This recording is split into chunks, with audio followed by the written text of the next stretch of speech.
This is AmateurLogic.TV, episode 65 for April 15th, 2014. True Grits.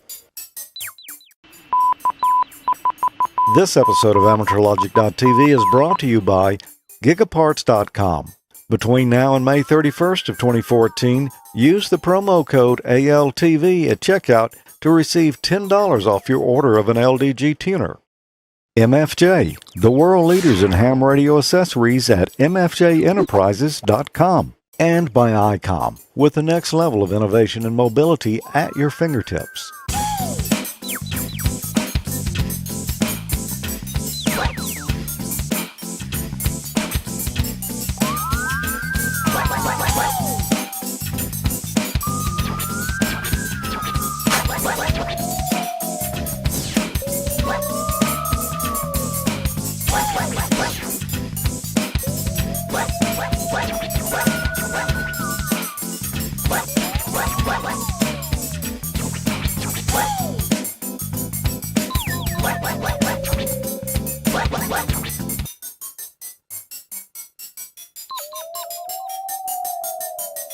Hi, welcome to AmateurLogic.TV, episode 65. I'm George. I'm Tommy. And I'm Peter. And it's good to be back with you. We got a fun show lined up tonight. Boy, what a lot of work, Tommy. Yeah, we were already having fun. We were, and we're just now actually starting. But what's been going on down there, Peter? Well, I've been building and using a metal detector and just otherwise keeping busy. What about yourselves? Yeah, what about you, Tommy? Well, I've been playing around with some portable operation stuff, some solar panel, battery power. Mm-hmm.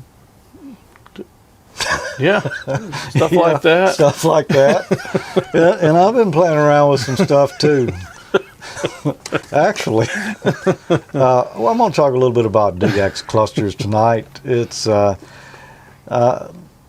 probably most of you know what they are already, but we got a lot of new folks that are, watching the show now and want to know how to find those DX stations, and we're going to show you how to do that. But right now, we want to bring in a special guest that we're going to have tonight, and that's our pal K7AGE, Randy from K7AGE fame. Hi, Randy. Hi, everybody. Hey, Randy. Hi, Randy.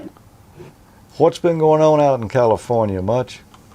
Oh, well, I put a couple videos up this week, so I've been busy with that and cut the grass this morning, and everything's growing like crazy out here. So got some more projects that I'm working on and, trying to keep busy, being radioactive. I understand that. Well, we appreciate you taking time out of your schedule to join us tonight, and we're going to get back with you here in just a little bit and get a full update on just what you've been up to.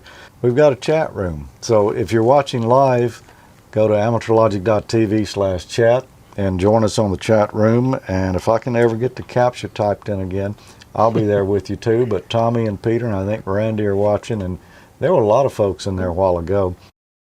So that's a lot of fun. If you're watching the replay, sorry, the chat room probably won't be anybody but you, but it'll be there. It'll be there. It'll be there. And let's see. We actually had one guy that hung out in there for about 2 weeks after the show ended. We did. Yeah. Was he talking to himself? No, I think he was expecting some other activity, but unfortunately, it's not very active unless we happen to be shooting. So yeah, just keep that in mind. Maybe it was a chat room bot with AI, artificial intelligence. It could be. Imagine that intelligence. Yeah, it's got to be artificial. Yeah, or amateur intelligence, like we try to have going here. Well, some exciting things have been going on. On Ham Nation a couple of weeks ago, we had my old pal Joe Walsh drop in and pay us a visit. And, it's good to see Joe. He doesn't make it to the show that often, but every now and again he can make it there. And we're always proud to have him whenever he can be in there. Yeah, that was cool. Yeah, he's busy, man. Eagles are touring again, and he's hard to catch up with. Oh, yeah. Yeah, I say he's my old friend Joe. I feel like it because I've been listening to his music all my life. But Yeah. That makes y'all pretty much like that, right? We've talked on international internet television twice now, I think. Cool. Cool. Yeah. You know what I like about Joe though, even though he's obviously an accomplished musician and very, very talented, he's the real deal when it comes to being an amateur radio operator. You can see he's really passionate about it. Oh, no doubt. Yeah, he's really into it, and to hear him and Bob tell some of their stories of their escapades back in the day, they've done. It would probably been like watching AmateurLogic.TV for a lot I think. Yeah, we've had a few escapades. We have. That's. We're actually on one now. We actually are. Well, without any further ado, let's get on to the emails here. We don't have many tonight, but Peter, I know you've got one there that's we'd like to. Okay, shall I kick off then, George? Yeah, go ahead. Okay, I've got an email here from Nigel. He says, I'm British. I'm sorry to hear that, Nigel. No, just joking. With USA call Kilo Golf Zero Papa Lima. And my UK call is Golf Zero Mike Echo Juliet. Last week I watched your Vegemite or Die show. You Yanks don't know the difference between crumpets and English muffins. He's provided us with the URL for the recipe for British crumpets. I'm sure in post-editing you'll put that up there, George. And he also mentions we've got a similar product called Marmite here in the UK. Yeah, I've tried that. Very, very similar to, to Vegemite. Thanks so much, Nigel. Yeah, cool. Thanks, Nigel. We did actually look up that recipe, and they look tasty, Tommy. Better than Vegemite, I think. Yeah. Yeah. Yeah. Kind of look like an English muffin. Kind of did. Sort of. Kind of did with holes What's in it. that? Randy's showing something on his screen. The Big Squeeze. That Vegemite there, Big Squeeze. What is it? Can you make it out? Yeast extract. Oh, okay. Never. I wonder if that's like Vegemite. Ah, good question. It looks like it. Is it like It's Vegemite? a Marmite. Oh, it is Marmite. Oh, I noticed he's got the okay. gloves on. Yes. My wife's British, so we have some of this in the house. But you see how I'm holding it. You don't want to get any of this on you. Well, if your wife is British, there must be lots of cheese there, Randy. I'm sure. Yeah. Because British love cheese. Yeah. Southerners love cheese too. But what have you got on your email stack over there, Tommy? Yeah. I've got one from Gary, KG7EWE, and he says he watched Amateur Logic on his Roku. He saw episode 64 where I showed the Arduino display, the heads-up display, and he wanted to know how he could see the code. I mentioned that you could have the code in the show notes, and I actually failed to put that on there. I apologize. But if you were looking for that, go to the show notes on the wiki at AmateurLogic.TV/wiki and look at episode 64, and you'll find that on there now. Yeah, good deal. I've got one here that is also kind of related to a previous episode. You know, I did the Raspberry Pi Echolink node here a while back, and we were kind of playing that before the show tonight, a little bit of that. And I got an email here from Christoph, and he says, "Hi, George. I was pointed to your show and especially the fragments on Echolink on the Raspberry Pi by Dutchham. Because you seem to use my webpage on Echolink on the Raspberry Pi for it, I must say I'm pretty positively surprised by this.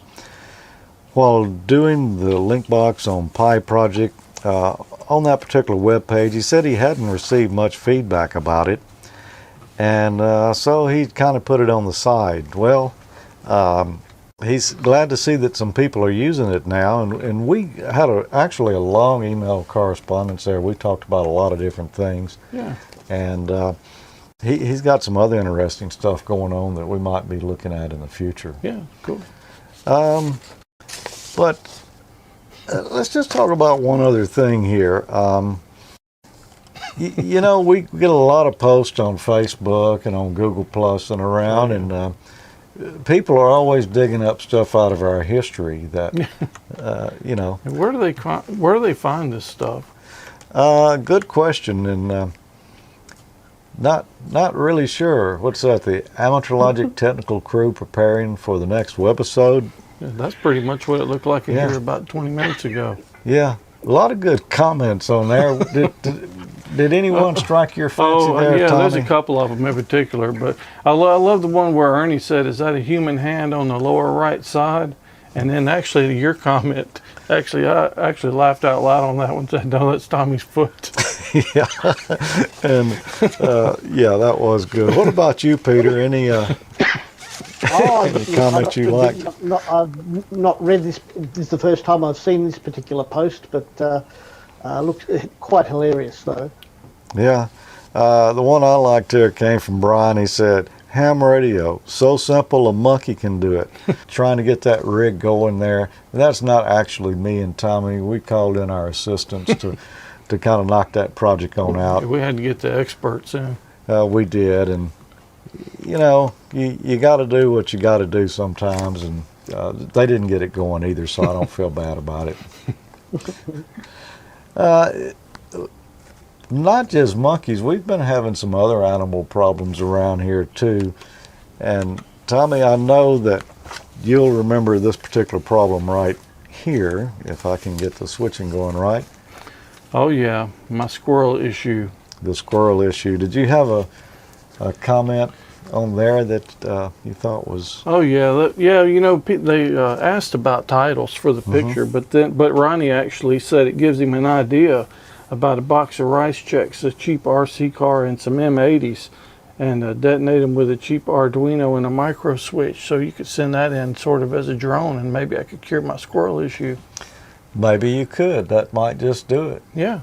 I left a comment on there myself. You know, they were wanting captions for this, and so I said, "Giant killer squirrel looking for rope gnaws the bed off Tommy's truck."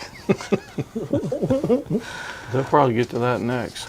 Yeah. You got to know I'm not exaggerating. When we were going to Huntsville and George came by to pick me up, he actually witnessed the squirrels with the rope on my tree. I did. The squirrels actually, the rope came down the tree and it was hanging there, and I saw a squirrel there, and I swear the end of that rope was just frayed as it could be. So yeah, he's telling the truth about that. Yeah. And Peter, I noticed a scratch on your face there. What's? Oh, a couple of scratches. Unfortunately, I'm warning people about dangerous animals, and unfortunately, I was subject to an attack during the week whilst I was out testing my metal detector. So maybe you'd like to roll some video there. Fortunately, I had my camera going at the time, so you want to roll some video there, George?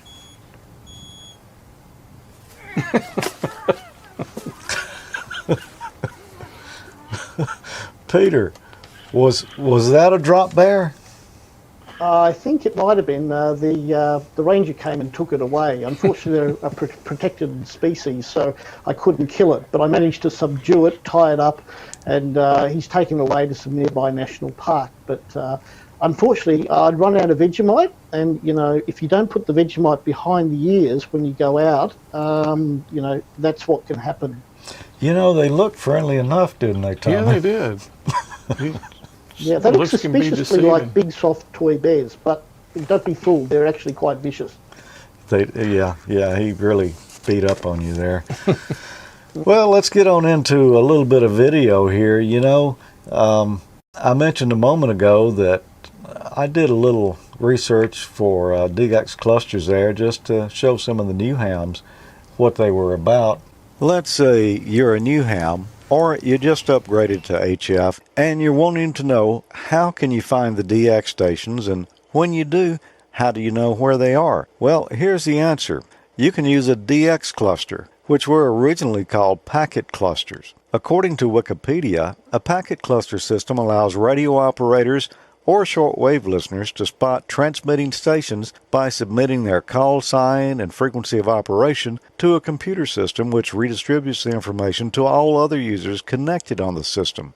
The term packet cluster is derived from the use of AX.25 packet radio as the original connection mode to the computer system.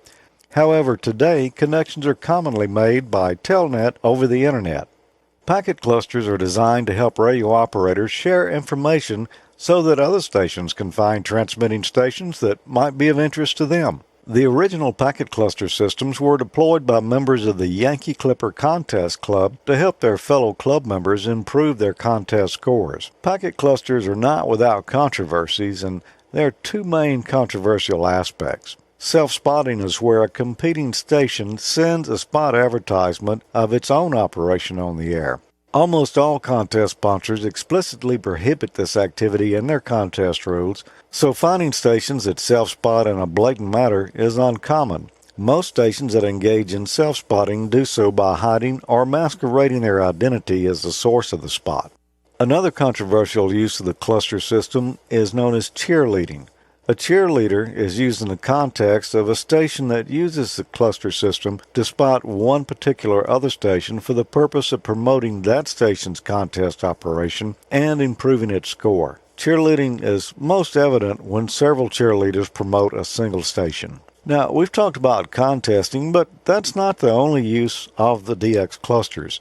You might want to use them just to find some spots to work some DX stations with. They're also quite helpful when you're trying to locate DXpedition stations.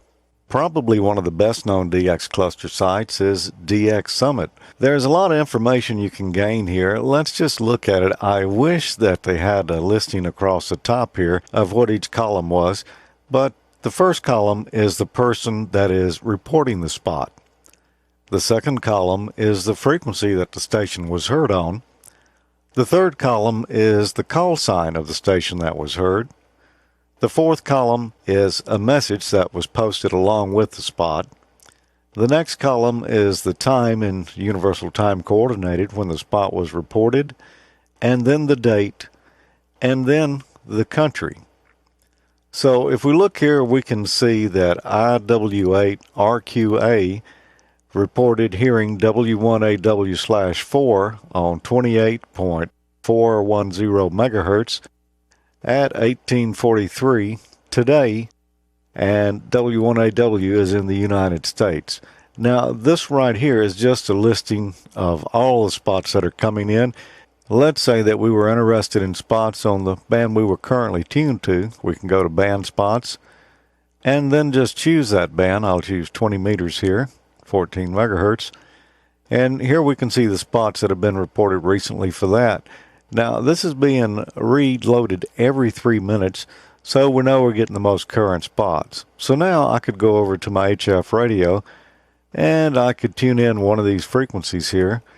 Let's just say 14.070.9, and I could listen for J400 EG, which is running BPSK 31 mode. The operator is Christos, and he's in Greece. There's other information you're likely to find on here, like right here, 14262 EI3 HDB is reporting hearing crazy, which is not a call sign, 12 kilohertz wide splatter, and he's saying that that's in Portugal. I don't know if that's correct or not. Here's another spot right here made by W700 on 14.040 megahertz. He's hearing R80 KEDR, and he's saying QSX 14041. What that means, he's listening on this frequency right here that the spot's reported on, but if you want to talk back to that station, R80 KEDR is actually listening on 14041. And he's in European Russia. DX Summit is not the only place that you can get a DX cluster. There's a lot of them. Just type DX cluster into Google and you'll come up with quite a list there. Some of these share data with each other. There's even programs that attach to the DX clusters like CW Skimmer or Ham Radio Deluxe that'll give you cluster spottings right in your software. As far as posting to the cluster, those can be done on some of the websites themselves or through your client software like Ham Radio Deluxe. So I hope this gives you a little idea of how to find those DX stations. Of course, you could always just spin the knob on your radio and look for them yourself. I generally use Ham Radio Deluxe when I'm doing that because in there I can just go to a line with somebody spotted and just hit the button and be right on the spot there. Tunes my radio and everything. Yeah, that's a nice feature. I love that. It really is.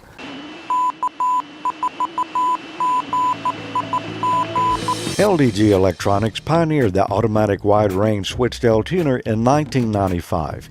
The LDG AT100 Pro 2 provides fully and semi-automatic antenna tuning across the entire HF spectrum, plus 6 meters at power levels up to 125 watts. It will tune dipoles, verticals, Yagis, or virtually any coax-fed antenna, and it'll match an amazing range of antennas and impedances far greater than some tuners you may have considered, including the built-in tuners in many transceivers. It features a 2-position antenna switch, allowing you to switch instantly between 2 antennas, and an LED indicator for antenna selection and one to indicate when in bypass. It requires just 1 watt for operation, but will handle up to 125 watts, making it suitable for everything from QRP to a typical 100-watt transceiver. 2,000 memories for each antenna automatically store configurations for each frequency, or you can choose to tune from scratch. Rugged and easy-to-read LED bar graphs show power and SWR. You won't find a better auto tuner in this class, so why not call or visit gigaparts.com today and ask for the LDG AT100 Pro 2. Gigaparts is the largest independent amateur radio dealer in the nation. Everything you need for ham radio, including books, DVDs, antennas, rope, coax, and tuners. Gigaparts has it all and is open Monday through Saturday. Call us toll-free at 866-535-4442, and our friendly staff will be happy to help you find the right products for nearly any project and budget. Online shopping made easy with real-time pricing and availability, and free shipping on most orders. Go to gigaparts.com and enter to win a free radio. Have a question? Click on Live Chat for a quick answer. Low prices, huge selection. America's favorite ham radio store is Gigaparts. They've got a great deal for you on those LDG tuners. Now through May 31st of 2014, you can use the promo code ALTV when you shop at Gigaparts for a new LDG tuner, and they're going to give you $10 off. So that's quite a deal. And Tommy, that was a really nice looking tuner there. I had never seen that particular one before, but yeah, it's nice. Really I was actually just checking it out when I first came in. I'll look at it a little closer before I leave today. Yeah, I think you'll enjoy it. Well, I think it's about time that we bring in our special guest star for tonight. Ladies and gentlemen of YouTube fame, I bring to you Randy Hall, K7AGE. Good evening, Randy. Hi, guys. How's it going? It's a great show. I'm glad to be here. Thanks. Hi, Randy. Yeah. Hi there. Hi, Peter. We're definitely having fun, even though we hit a few bumps in the road. We had a little chat off camera with Randy just beforehand, and he's really good to chat with, and we just love his videos. Thank you. Well, Randy, how long have we known each other? We've hung around a little bit before, haven't we? Wow. Yeah, we met at, it'd be 3 summers ago down at the Twitch studio. And it may have been that same year that you and I met up at NAB. It was in 2012, I think. And, but we've been following each other, I think, watching each other's postings and stuff for years. Yeah. So I think I'm coming up to 7 or 8 years that I've been posting videos up on YouTube. So. Well, yeah, that's about the same length of time we've been around too. Yeah. Were you going to ask him something, Tom? Yeah, I was going to say we also bumped into you out at Dayton last year. Yeah, I was out there last year and hung around and saw you guys over there by Bob's booth and such. So yeah, we out there at WLW. We were tripping over each other while we, with our cameras and stuff. So that was a good night too. Yeah, that's a really neat system. Really neat old transmitter there. Yeah, you beat us to the punch on that one. We got the VOA special, but you got the WLW one out there. We're still sitting on that footage. Yeah, it's a nice job, by the way. Oh yeah, it was. Thank you. Really good. And I've learned about the sister transmitter of that was built for WJZ, but the FCC cut back the 500 kilowatts and said only 50,000. So that transmitter ended up going over to England just before the war. And that was buried in a bunker about 50 feet below ground. And that ran for all sorts of black black propaganda and all sorts of weird stuff. And there were two modifications that RCA made on the transmitter. One is that it had to be tunable from 500 kilohertz to 1.5 megahertz, Wow. basically within a minute or so. And the other, it had to come out of standby in 5 milliseconds. So one of the things they were doing is that when the bombers were going to Germany, when the local station would come off, they would come right back up and take over and continue broadcasting the same content, and then adding a few different instructions to the people there. So it was, there's some amazing history about that. Wow, I didn't know that. Yeah, me either. I had never heard that story. And that was in operation until 1982, and apparently they also built a solid state power supply for it. Wow, cool. Kind of what got you started doing videos about amateur radio on YouTube? I was headed over to Beijing for one of the broadcasting shows, and on my way out the door, I kind of grabbed my camera and shot a bunch of stuff around the ham shack.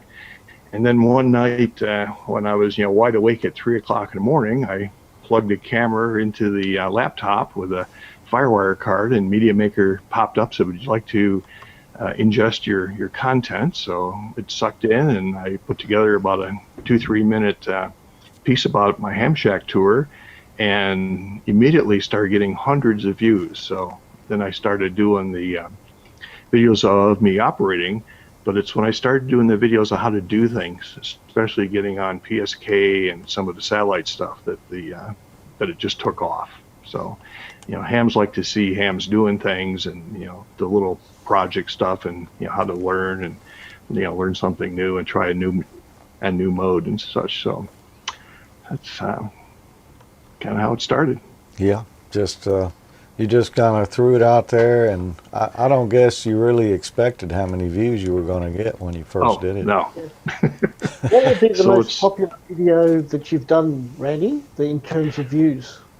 The most popular one is I took a series of QSL cards and edited them to the Navy anthem, and that I think has just over 200,000 views. The Getting on PSK 31, I just checked the other day, is over 170,000 views. Wow. So a lot of guys have gotten on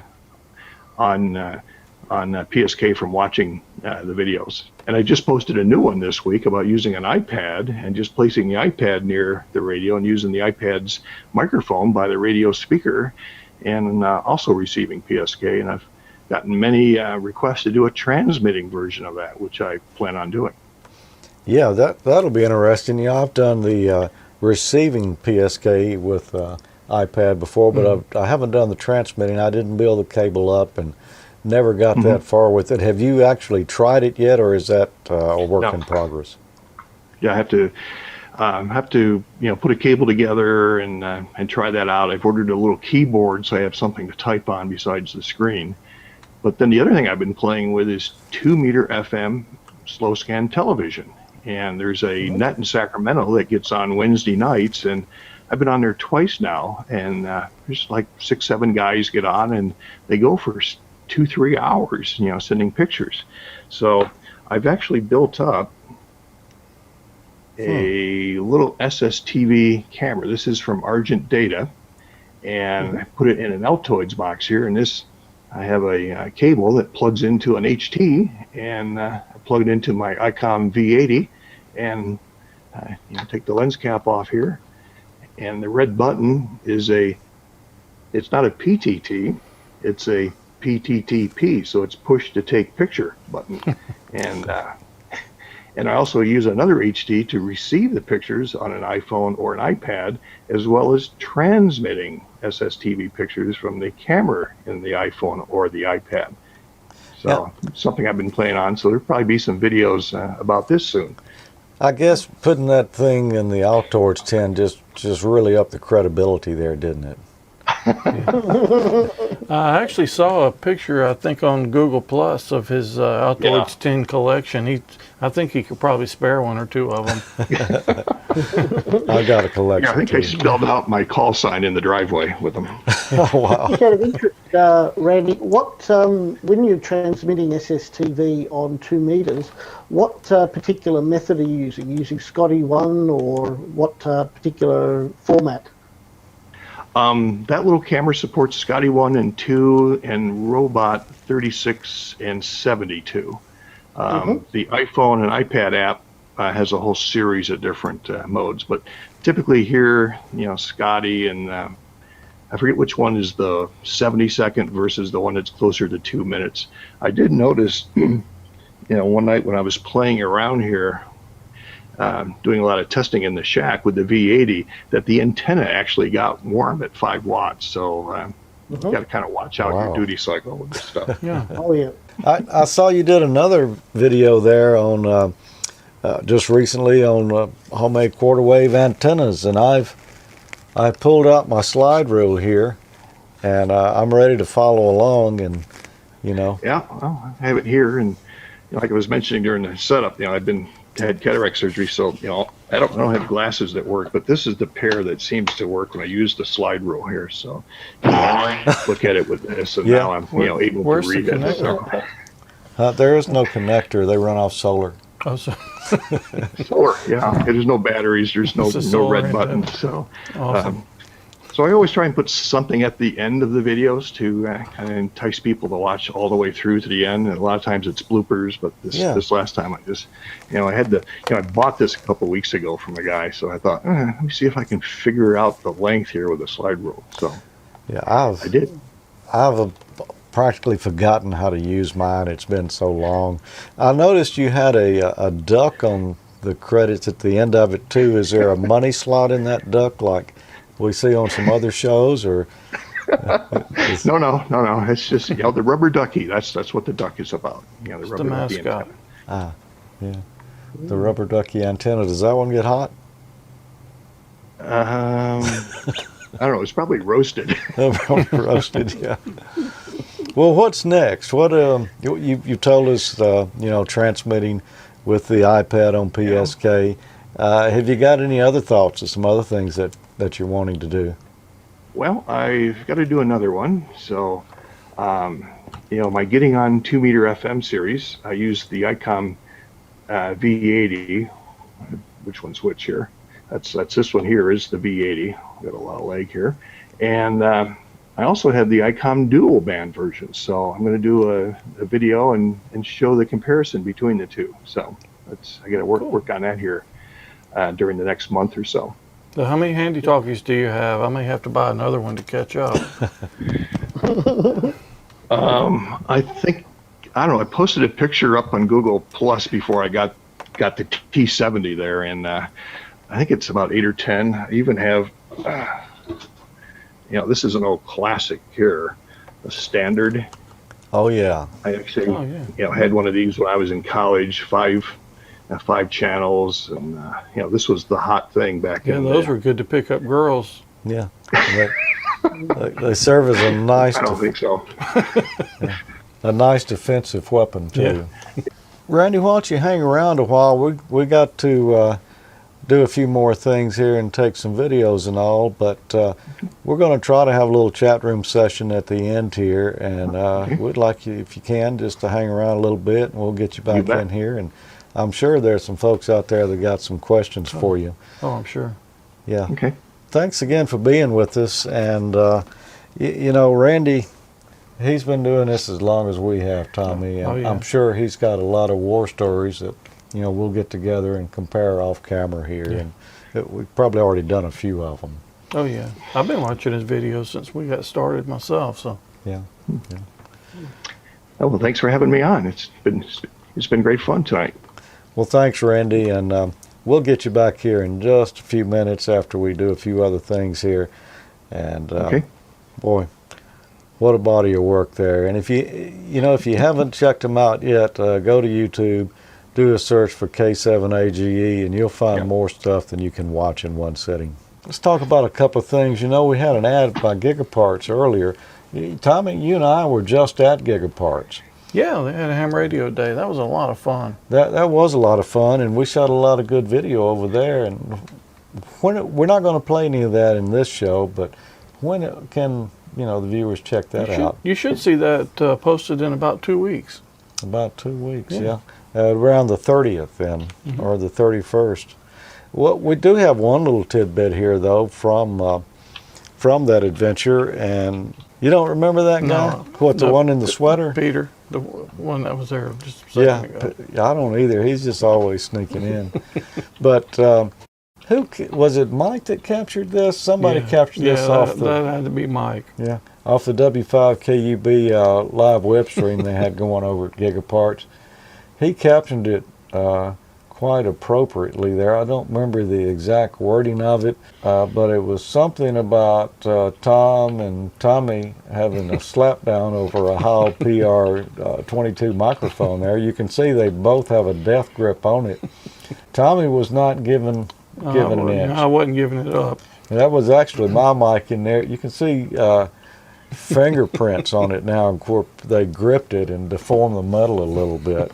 What we were doing was I was trying to interview him, and I was trying to use his mic and our mic and point and look at our camera and his camera, and it was just kind of Yeah, we had to kind of start that over a couple of times. Boy, they got twisted up in the cabling and were rolling around on the ground. It was something to see. When it comes to antenna analyzers, no one knows more or has more options than MFJ.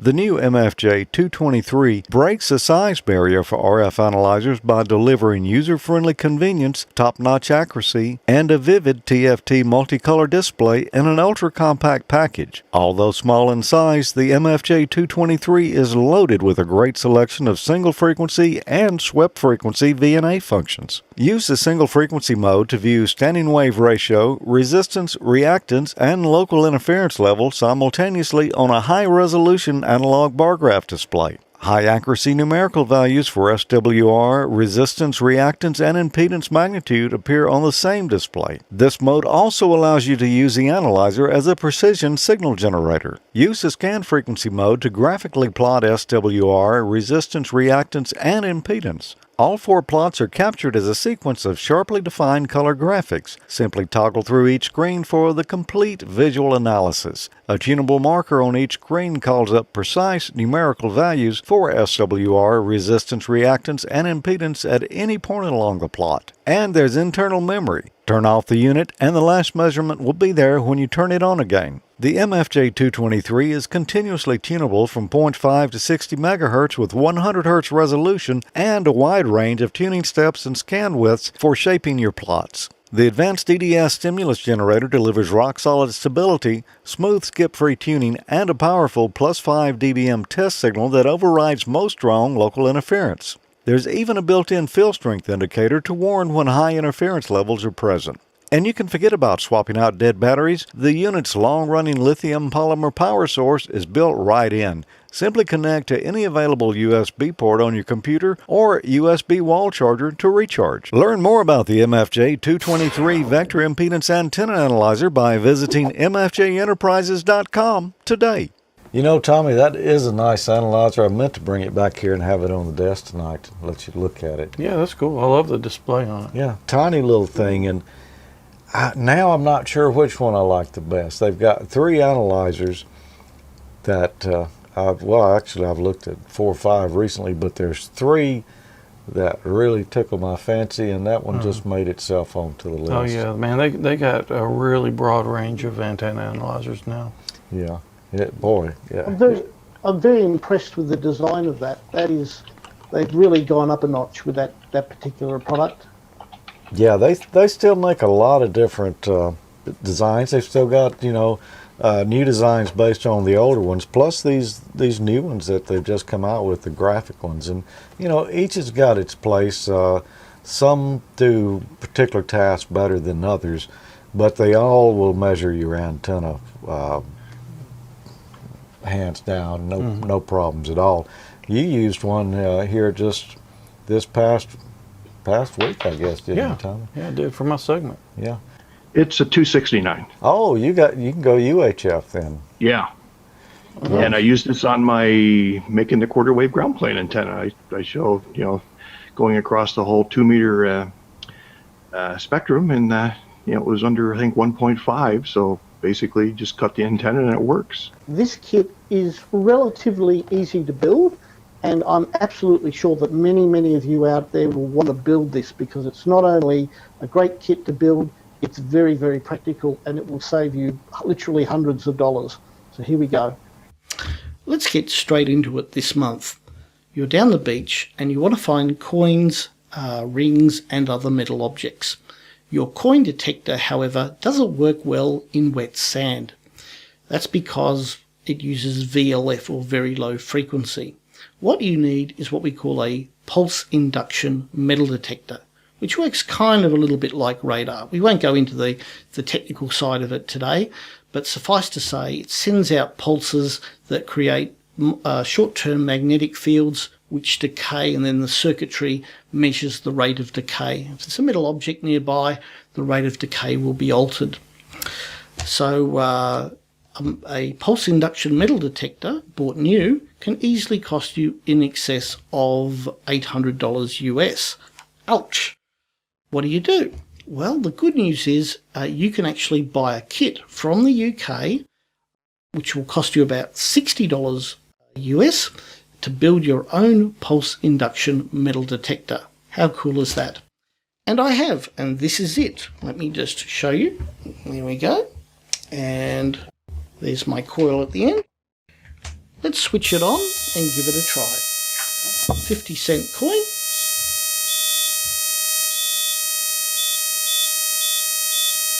So basically, you just, like most metal detectors, you just sweep it across the ground. If there's something metal, it'll bleep at you.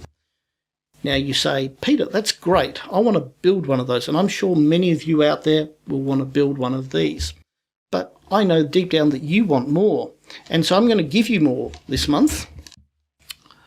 Another thing that you can do when you're down the beach is that, let's say you've found what you think might be a coin buried in the soil. You could just dig it out with your fingers, but that's not good. You could prick your fingers on a needle, and that actually happened to me a couple of years ago, and I ended up having about 2 years' worth of medical tests thereafter, which was not very pleasant. It's best to avoid that, and one way to do that is to use a pinpointer, which is kind of like a little portable handheld metal detector. Once you've worked out there's something metal in the sand, you poke the pinpointer into the sand and move it around, and when it gets near to something metal, it'll bleep at you. Really, really good. Trouble is, they too are expensive and can easily cost you more than $160. So, what I've done is I've taken this basic circuitry and put a switch in, and I've got a coil in a piece of PVC tubing, and this is what happens. It's sensitive to metal. So using the one piece of circuitry for my pulse induction metal detector, I can have the best of both worlds. I've got a pulse induction metal detector and a pinpointer as well, with just the flick of a switch. So let's show you how to build this. Let's talk about the circuit board now. The kit provides you with the circuit board and all the components that go on it, as well as a couple of potentiometers and a bit of wiring as well. The main body of your metal detector, the coil housing and the coil, you've got to find the parts for those yourself and build them yourself. Now, what I recommend you do is, first of all, get yourself a power supply, or rather some batteries. Shall we say 8 1.5 volt AAA batteries and a holder. You run that power through a 400 milliamp 12 volt fuse. And the reason you do that is it's better to burn out a fuse than it is to burn out any of these components. Start at this end and progressively put in a couple of components at a time. There are 4 electrolytics here, 2 of which have got the positive and negative leads going in a particular direction, and the third goes in the opposite direction. So look for the stripe down the side, which signifies the negative pole of the electrolytic, and make sure you put each electrolytic in its proper place. Now these two go one way and this one goes the other way, so be doubly careful about that. Also make sure all your sockets and your ICs are put in the right way. Put in a couple of components, apply some power if things start to heat up or you blow out your fuse, go back, look for solder bridges or components that are put in the wrong way, and then correct it. Keep doing that until you put all your components in. Wire up your two potentiometers, build your coil, attach that as well, that gets attached here. And then basically all you need to do is two little things for tuning. The first is that you get a multimeter, your negative lead goes here, positive lead to pin 6 of this IC, and you alter this potentiometer for 0 volts. Once you've done that, attach a coil, and then we're using a coin, alter this potentiometer for maximum sensitivity of the coil. The main construction of the metal detector is pretty much up to you. The rule of thumbs are that, first of all, you've got to use something non-conductive, otherwise it'll interfere with the operation of the metal detector. And the other main consideration is you've got to get all the weight under your arm, because you don't want to be swinging a lot of weight around whilst you're, swinging your metal detector from side to side. So what I've done here is I've used some big pieces of PVC tubing, big piece to hold the main circuit board and the switches, etc. A couple of clamps to hold my pinpointer at the bottom. I've got a piece of pipe which I've cut in half and put a bolt in there, and that's what's holding my armrest. And then I've got some more PVC here with some angled pieces or angled connectors for PVC. This creates a piece of PVC at an angle for me to actually hold when I'm swinging my metal detector back and forth, and then another angled piece and the piece of PVC going down to the T connector which holds my coil. And that's really it. As I said, I've got a switch to switch between the pinpointer and the coil at the end of my metal detector, but it's a relatively simple circuit to build. Just make sure you get your components in the right way the first time, and then you won't have to do what I did, which is resolder a whole lot of components in. And what you find is that you can easily rip up the copper traces off the bottom of your circuit board, and you end up having to do little fixes like I've done here. This is how I've built my coil. 22 turns of 0.81 millimeter enamelled copper wire arranged in a circle about 8.5 inches in diameter, and then in turn with a little bit of tape holding it all in place. This is all put inside this plastic gardening container, which I found down my local hardware store, and a bit of circular craftwood holds that in place. To hold this to the metal detector, I've used this plastic bolt, which is normally used to hold toilet seats. So this works quite well, and I've got a T-piece of PVC to connect that in turn through to the main metal detector. Let's now look at how my pinpointer is put together. An ordinary ferrite rod with a couple of pieces of cardboard wrapped around it, which has been taped, then 50 turns of 0.81 millimeter enamelled copper wire. That in turn goes inside a piece of PVC tubing with a couple of caps at either end to keep it waterproof.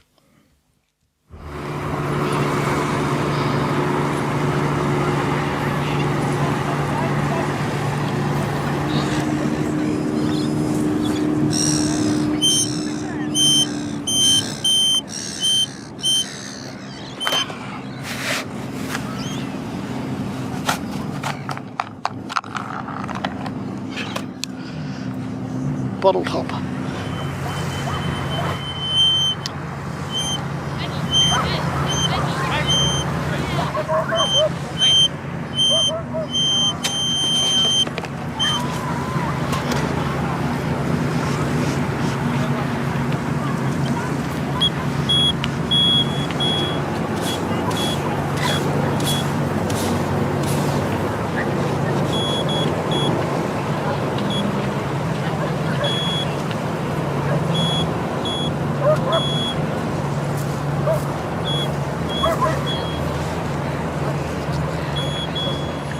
Bottle top.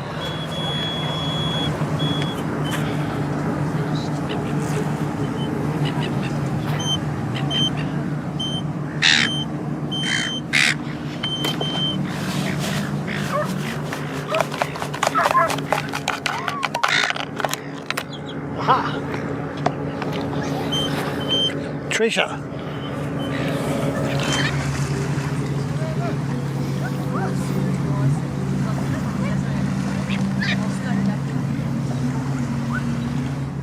So Peter, tell the truth now. Did you bury that treasure so you could find it, or did you actually find some treasure? I actually buried it because I was not finding much in the way of coins on that particular beach. But the bottle tops I certainly didn't bury. But I have actually found on other beaches using that same detector. For example, what was it? I think it's 1917 penny, which was pretty impressive. Wow. It was quite corroded. I used electrolysis to actually remove the crud on the outside. I just want to point out a couple of things, though, just very quickly. First of all, there is a piezo, which is where the sound comes from with that particular build. I mounted it on the outside of the case.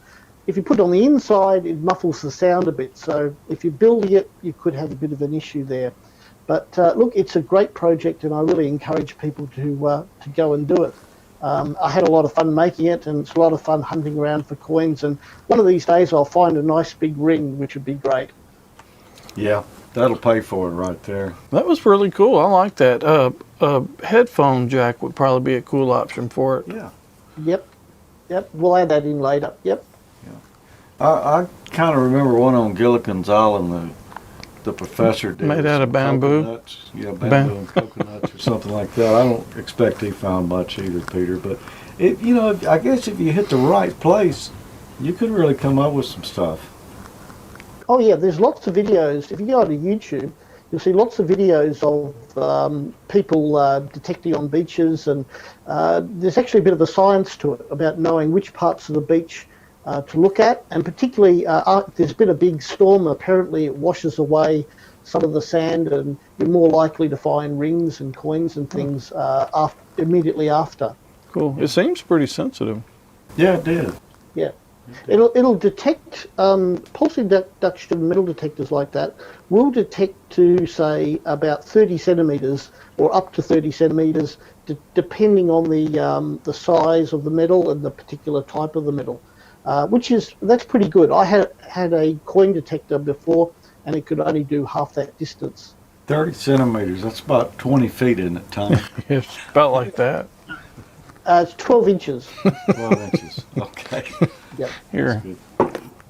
Oh, yeah. Pull out the old yardstick there. I knew that thing would be good for something. Well, Icom's got a new rig out there right now that looks pretty nice. I was supposed to be up there this next week. That trip got postponed, but I'm going to be up there before long and get a hands-on with that thing. Yeah, that thing looks pretty sweet. I've been kind of drooling over the pictures. Last year, Icom introduced the IC7100 touchscreen mobile to rave reviews. Now, Icom's doing it again, taking innovation and mobility to the next level. This time, they're announcing the new ID-5100A, a VHF-UHF dual-band digital transceiver. Icom's mobile radio features a large responsive 5.5-inch touchscreen with software keypad and independent main dials, volume, and squelch for A and B bands. The ID-5100A also includes an integrated GPS receiver. Position, course, speed, and altitude are displayed. The GPS antenna is located in the remote head, so no external GPS antenna is required. And there's a great DV and FM analog repeater list function that uses the GPS position info to display repeaters near you. The dual-band receiver offers VHF-UHF, VHF-VHF, and UHF-UHF simultaneous receive capabilities. Digital functions include D-Star DV mode operation, dual-watch receivers, D-plus reflector linking, and enhanced DPRS. An optional Bluetooth unit supports headsets for hands-free communications. And there's the free RS-MS-1A Android app available for download on Google Play that offers a number of useful remote features. The ID-5100A has 50 watts output power for both VHF and UHF, an SD card slot for recording and playing back QSOs, CS5100 cloning software, and much more. Visit IcomAmerica.com/amateur for more information on Icom's ID-5100A D-Star Mobile. And that does look like quite the rig, and like I say, I'm going to be getting a hands on it, probably do a video on it too, and we might even have a shootout, Tommy, between that and your 2820. That would be a good one for a shootout. I think it would. Well, Peter, you know, Tommy and I feel like exacting a little revenge tonight, and we sent you a care package. I just wanted to give you a heads up so you could be kind of preparing things there for your delicious southern meal. That's my evil laugh. Up here for a minute. Basically, I'll show you what the guys have sent me. This is grits. I've never had grits before, so that apparently comes in original butter, cheddar cheese, and country bacon. We've got sachets of each of them in here. They've also sent me, what have we got here? Original Tony Cachera's original Creole seasoning. Sasheries. However, so that's there. And some stage planks. I believe they sent me something else, but it's disappeared. I don't know whether my kids have taken it or what. But, your kids may. Well, for today, I'm just going to try the grits and the stage planks, and we'll see how we go. So I'm going to disappear for a couple of minutes and microwave that, and yeah, I don't know, chat amongst yourselves. I'll be back shortly. Okay.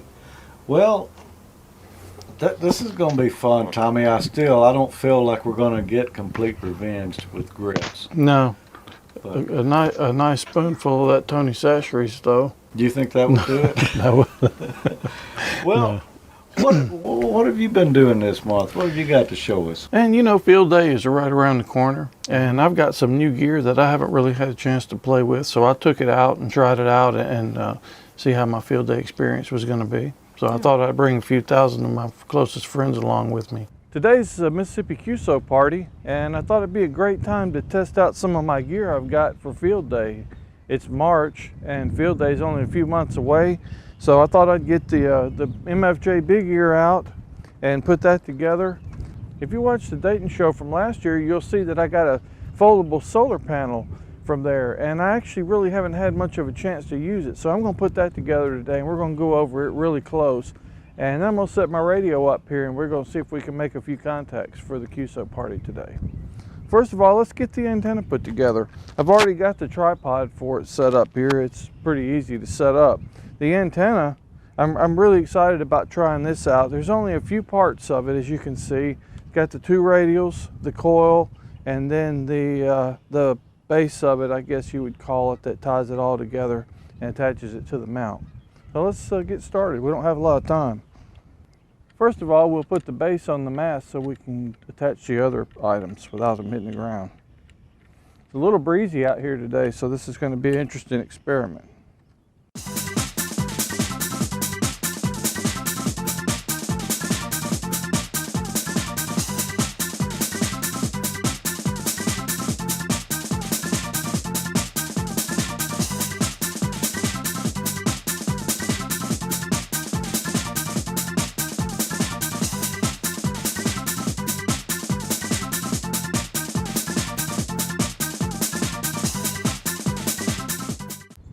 So this is what we ended up with. A little bit difficult to see because the sun's over there, but I brought my MFJ-259B antenna analyzer and I checked it, and I actually decided to go ahead and try for 20 meters first. And I'd got the antenna tuned up and checked it with my meter here, and we're good to go. The radio is set up. Now let's get the battery set up. Like usual, I ran off without some tools, so I'm gonna have to rely on the old Leatherman here.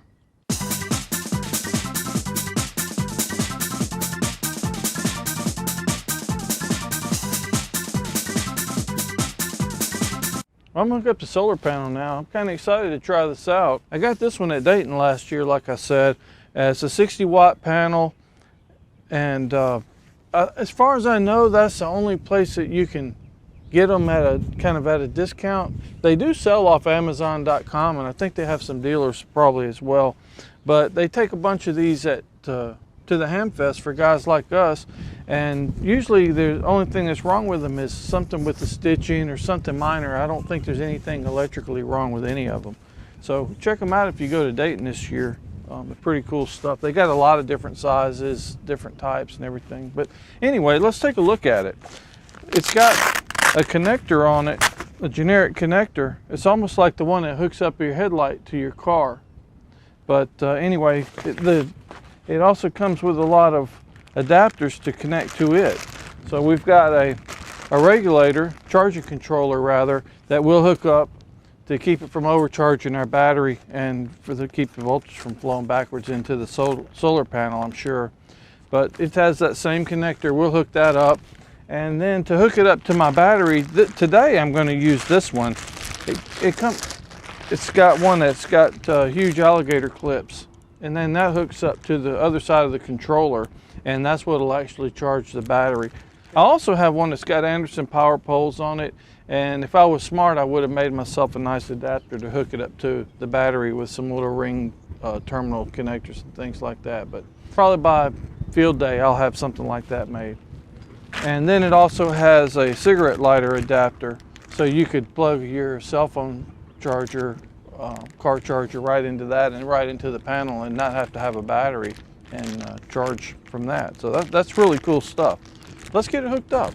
The connectors have male and female, so it's kind of hard to get them messed up. So it just hooks up easily, like so. And let's spread this out.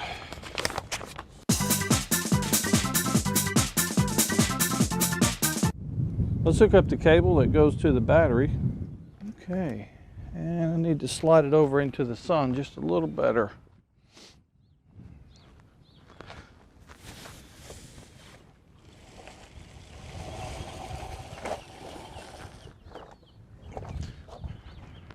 Get my nice little disposable voltmeter I got from the Jackson Hamfest several years ago. I keep this one in the back of under the seat of my truck. That way if something happens to it, my good one's not really lost. The solar panel is all hooked up. Let's go ahead and put the clips on the battery. As soon as we do, you should see the voltage start to climb. 12.3, 12.4, 12.5, and it's going to climb its way all the way up to 14 volts. That way we got a good charge going in while we try to operate. Hopefully it'll maintain. According to the voltmeter on my radio, it's showing 14 volts right now, so it's charging nicely. I'm going to try running on high power a little while and see how that works out. So I'll check back in with you in a minute. CQ, November 5, Zulu, November Oscar. Band doesn't seem to be in the best condition today.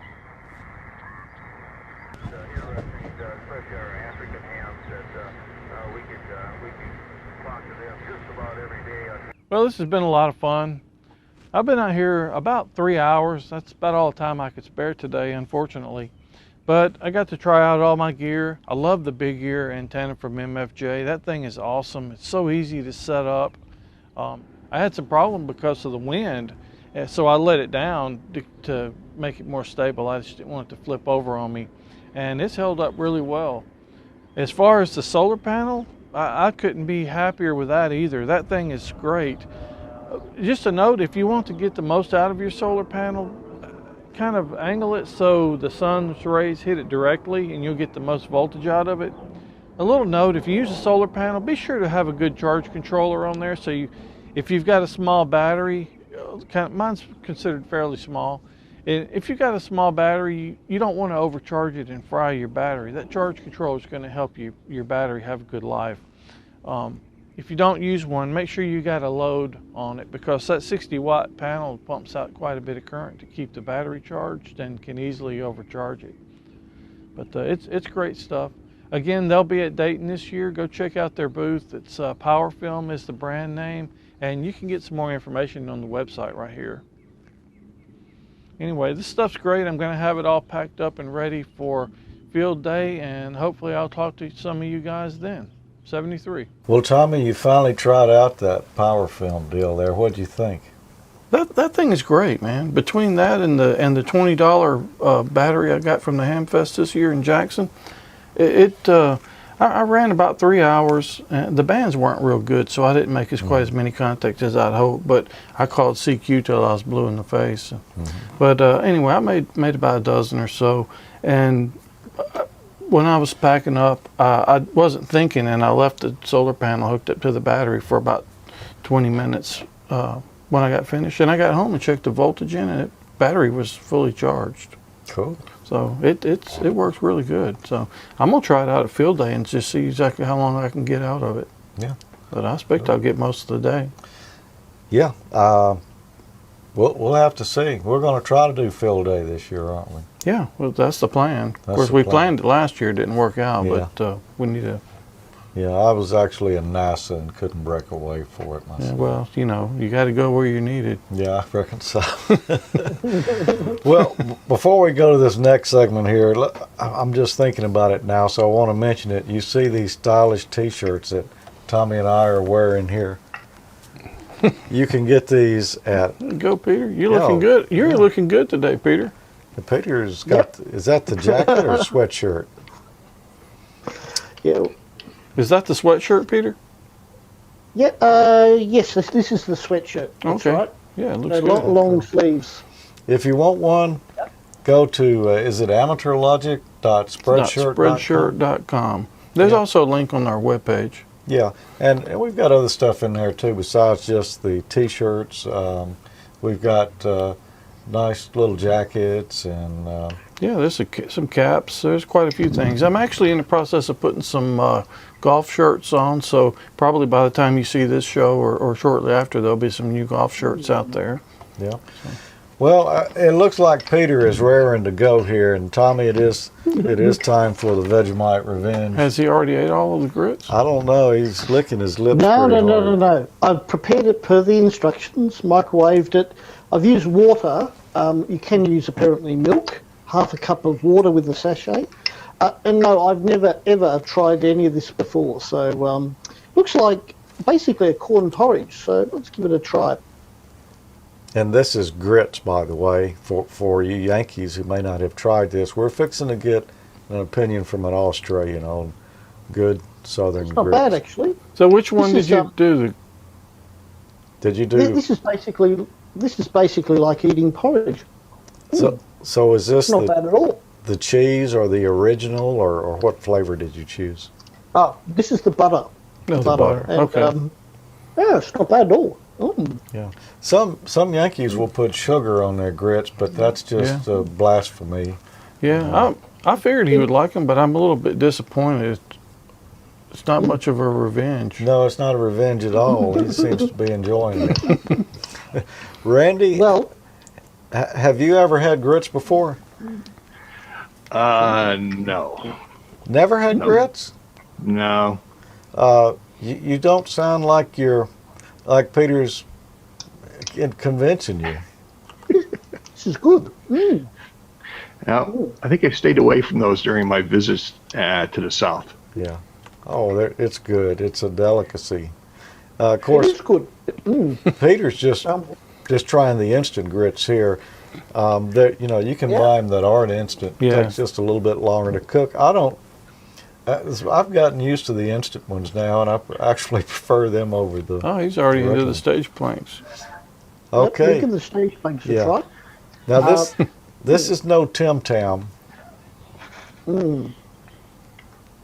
Not bad. We used to get those a lot when I was a kid. Yeah. It's a bit like peppernoten, which is a Dutch delicacy, of course. Hi to all my Dutch friends. Or speculoos. It's, I'm trying to think what the flavour is. What would you call the flavour of these things, Tommy? Oh, it's kind of like a gingerbread type thing, I think. Yeah, that's exactly the word I was looking for. Yeah, with a little Gingerbread. icing, you know, a little With icing. a little on bit it. of icing on top. Quite nice. Very, very nice. Yeah, they're good. So, no revenge for you guys, I'm afraid. This And is all good. the Tony Sacheries that we sent you, that's a seasoning. So you sprinkle it on things like, like the gumbo I sent you the recipe for. It'd be Oh, excellent yes, with that. I made the gumbo. Yeah, and With the different okra. things. So just try it on different things. You see it on the instructions. Yeah, unfortunately, apparently your kids got a hold of the moon pies, and you're not going to get to try those. Yeah. The moon pies, Boy, sorry about yeah, they're pretty These good things not too. bad. Man, he's doing just like we did with the Vegemite. Look at there. Look at, I'm not. I taste butter. Because you didn't put any on there. You need to get a quarter. Yeah, he's just eating. All good. So, well, gee, that's got a bit of a kick to it. But, all good stuff. What did you just There's taste? a bit of chili in that or something. Oh, So, quite Oh. hot, actually. Yeah, This, yeah. It's salty and kind of spicy. yeah, no, not bad, though. Not bad. Yeah, just just- got to use it a little bit sparingly, I suspect, because Right. otherwise you'll burn your mouth. yeah. Yeah, thanks so much for sending this, guys. It's all good, good tucker, as we say in Australia. Good what? Good tucker. Put that in my tucker bag. Ah, That means it's good eating, okay. or as the Dutch say, is lekker eten. So, yum. I told you good. we should have sent chitlins. Yeah. I'm not sure they'll let you import stuff like that. They probably You won't. shouldn't have it here either. Yeah, you shouldn't. I don't. Not me either. Yeah. Well, we hope you've enjoyed the show tonight, despite all the technical difficulties that we eventually got through. Yeah, it was fun anyway. It was fun anyway. And there's a lot of you in there in the chat room, and we're going to take a few minutes here just to kind of see if anybody's got any questions for any of us or for Randy. We still got Randy here with us. And Tommy, let's just kind of look in there and see. One for Peter. Peter, did you ever try biscuits and buttermilk? No, can't say I've tried. I've had buttermilk, but not the two together. Sorry. Have you ever had biscuits? Well, we have biscuits, so all kinds of biscuits down here in Well, Australia. here but- a biscuit is bread. Usually it's in a little round, like a little cylinder thing about that high. No, and no, it's no, kind no. of white, biscuits fluffy. over here. Huh? No, biscuits are, was it basically It's more like a confections made with flour and butter and, they're just like mini cakes, I suppose you would call. Oh, well, here it's not sweet. Well, this would be called a biscuit in Australia. Yeah. No. This stage plate. Yeah. Cookie, yeah, cookie. That's the equivalent term in America, I think. We have biscuits. in our Obviously, has house. different meaning in the US. Oh, you do have biscuits, Randy? Oh yeah, my wife. Yeah, my wife's British, so Do you there's have biscuits and such. American biscuits or British biscuits?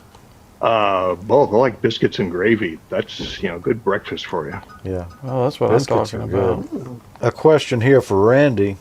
What torch do you recommend for scavenging components from scrap? Well, I have another version here that I'm probably going to do one of these days.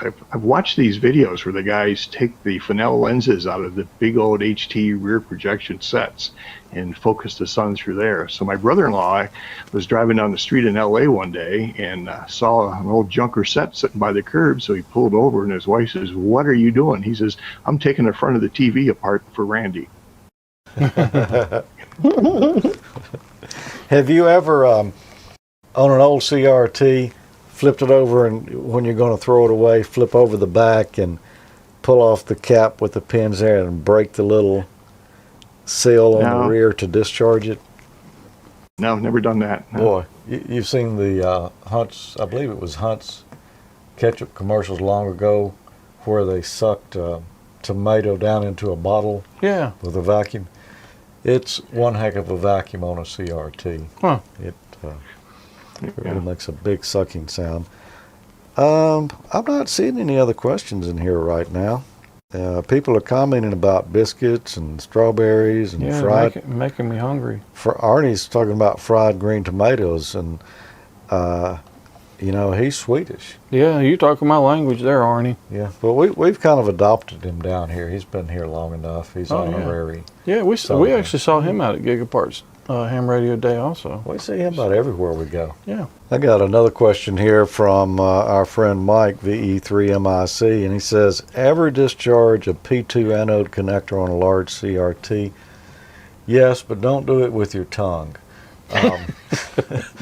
You take and I shouldn't tell how to do this, so don't do this, but you take a clip lead and you connect it to the chassis or ground and the TV set or whatever. You put a screwdriver on the other end of it and you slip it under that cover and hit that anode. It makes one heck of a spark. But it can kill you. Even if the TV has been off, it can still kill you because those things will store charge. I mean, just because you unplug the TV from the wall doesn't mean anything. A CRT is a dangerous thing. Another one here from Sean. He's asking, what is the best 2-meter single sideband antenna? And I'm going to say that's probably a Yagi mounted horizontally. Randy, I'm going to ask you on that one. What would you say is the best 2-meter single sideband antenna? I guess it depends what you're going to be doing. If your portable work, something like an Arrow or an Elk. But if you're looking for, some long distance, you probably want some type of long boom, Yagi antennas. So they're available from all the manufacturers. So I guess it kind of depends what you want to do. Yeah, I think most guys around here running a 2-meter sideband are running it horizontally polarized. And while that won't really matter on HF so much, it will on 2 meters. Yeah. So you'd want to check into that. I don't get a chance to run 2 meters sideband. I've hardly ever run that because I don't have a horizontal antenna. Yeah, I had bought my first radio because it had that on it, thinking I'd use it, and I don't think I've ever talked to anyone on it. Never. You guys, I don't think by so. the way, one thing all of you have over in the US that we don't have in Australia is, I believe you've got a band that's situated halfway between the 2-meter band and the 70 centimeter band. It's about 200 megs, I believe. Do you guys ever use that at all? Not here. Randy, you've used it, hadn't you? Yeah. We use it a lot up here in Northern California because I live fairly close to Sacramento, which is where Beale Air Force Base is located, and they have a big over-the-horizon radar that runs on 400 and some meg. So a couple of years ago, they basically shut down all the 450 repeaters in this area. So, and what I have is one of the, it's one of the, was Oshans or Waxons or however you pronounce it, but this is a 2-meter 220 HT. So this is what we call a Northern California dual band. Yeah, the only 220 band I know around here are used for like links on repeaters, to where the guys didn't want to buy a set of duplexers, so they've got their receive antenna at one location and their transmit antenna somewhere else, and they link those together over 220. Yeah, I had a radio that had that on. I used it at Dayton. That's the only time I ever used it. Yeah, it'd be private there. Yeah. I notice David and some folks in the chat room are saying the M squared antennas for a 2-meter single sideband. Yeah, I think M squared makes some really good stuff. Yeah. I just thought I'd make a comment about test equipment. Yes.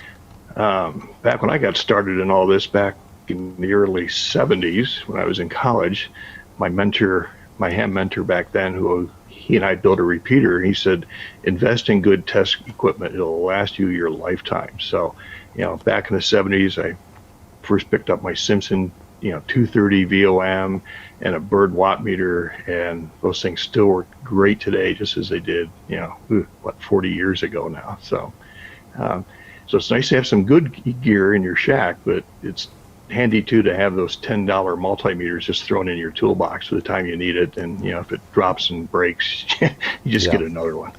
Yeah, and I'll second that. That is, having good test equipment's a great idea. Also, tools. My instructor told me in college that tools are a good investment.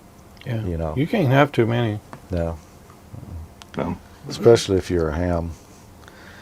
Well, I guess we'll wrap it up at this point. We've been going over quite a bit over an hour, I think, but hey, we're having fun. Yeah, oh yeah. Well, Randy, we really appreciate you joining us tonight. It's been a lot of fun. We'll have to get you back in here again soon and find out what else you've been up to. Sure, it's been a lot of fun, and thanks for having me tonight. And it's I look forward to see what makes it through the editing room. Yeah, well, a lot of it will, because we're trying to cut down on the amount of editing that we do. But let me ask you, Dayton, are you going to be at Dayton this year? No, I've chosen not to go to Dayton this year, but I'm going to Hartford for the ARRL 100th Centennial. So I will be there. Travel in Wednesday. Wednesday. I think there's something going on Thursday. I think Contest University on Friday. So I will be there, staying right at the Marriott, right there at the convention center. So really looking forward to that. That sounds like fun. Yeah, we're going to have to, well, I was going to say we'll have to do that one year, but Yeah, I don't but- know that we'll be around for the next. We'll have to do it It's only in the once. next Yeah, It's only one time. at the bicentennial. yeah. Well, Randy, thanks for being here, man. It's great to see you again, and hopefully we'll catch up before long, somewhere along the road. Yeah, 73, We'll see. Randy. It's always good to talk to you. Okay, Thanks, 73 guys. Randy. It's been a lot of fun. And thanks for having me again. All right, you're welcome Yeah, pleasure. anytime. And Peter, any final parting comments here? Can you, now that you've let them settle for a few minutes, how do you feel about grits? I think grits are great. It's very much like porridge, and being of partly Scottish descent, I'm feel it's really nice to eat. I just say to people out there, give it a try. Yeah. We wouldn't say that about Vegemite, I'm afraid. but, I think everybody should try it. yeah, It everybody wasn't- should try it. It wasn't that bad. No. And then again, this just wasn't a fair smackdown, Tommy. Yeah, no. You may have another care package coming sooner or later. Yeah. All right. Well, I might have to send a dangerous animal over. A dangerous animal, yeah. Well, before we go, we just want to thank everyone for being here in the chat room. We've had a lot of fun having y'all with us tonight.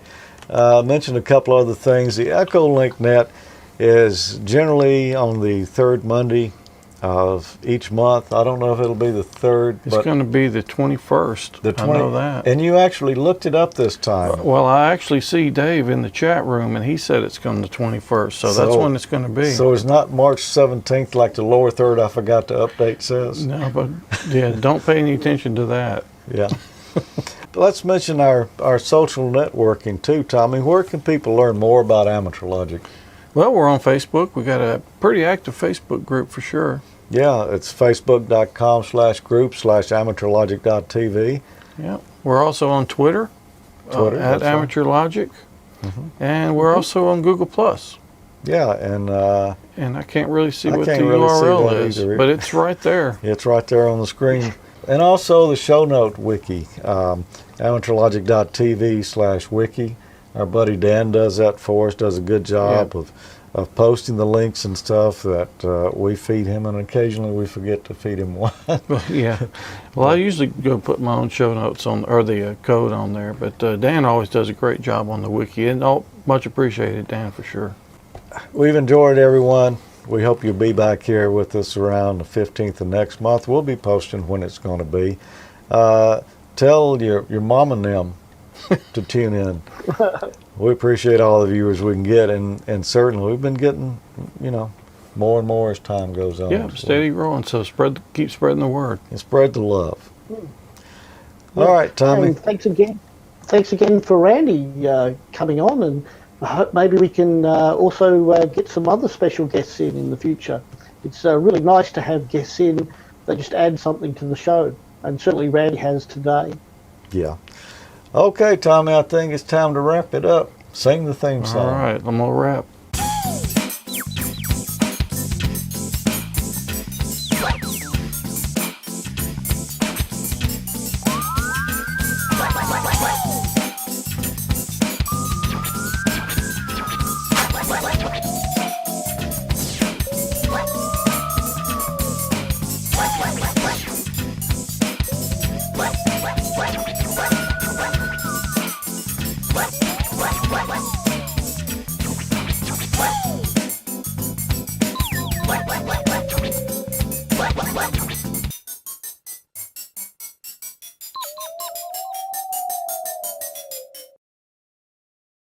All right. Well, if everyone's ready, Tommy, why don't you do the honors?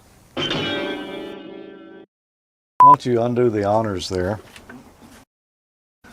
The title for tonight is A Comedy of Errors. Yeah, except it's Let's not see. that funny. Yeah, roll it again. Let's see if we can figure out what's going on with the audio. Okay. You mean not really okay, right? No. Hi, and welcome to another episode of AmateurLogic.TV. I'm George. I'm Tommy. I'm Peter. Hey, why don't I say that again? Hi, welcome to another episode of AmateurLogic.TV. I'm George. I'm Tommy. I'm Peter. And it's good to be back with you, boy. What a... Whoa. That doesn't work. Well, Tommy, what's on your email stack over there? Yeah, I've got one. I actually got one from. I got a half of one. You want my copy? Yeah, I guess I do. What happened to the other half? And actually, that link that I showed a minute ago, that's really your link, Tommy. So, Yeah. Well, actually, you don't have his name on here either. well, what have you got on your email stack over here, Tommy? Well, I've got one from Gary, KG7EWE rather, and Gary's.